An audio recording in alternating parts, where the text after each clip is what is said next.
اے اولاد آدم، اگر تمہارے پاس خود تم ہی میں سے رسول آئیں جو تمہیں میری آیات سنایا کریں، تو اس کے بعد جو تقوی اختیار کریں اور اصلاح کریں، بس انہیں نہ کسی قسم کا خوف ہوگا اور نہ وہ محزون ہوں گے۔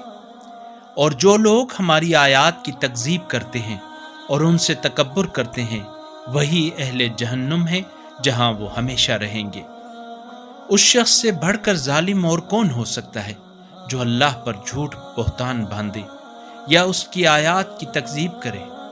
ایسے لوگوں کو وہ حصہ ملتا رہے گا جو ان کے حق میں لکھا ہے۔ چنانچہ جب ہمارے بھیجے ہوئے فرشتے ان کی قبض روح کے لیے آئیں گے تو کہیں گے، کہاں ہیں تمہارے وہ معبود جنہیں تم اللہ کے سوا پکارتے تھے؟ وہ کہیں گے، وہ ہم سے غائب ہو گئے، اور اب وہ خود اپنے خلاف گواہی دیں گے کہ وہ واقعی کافر تھے۔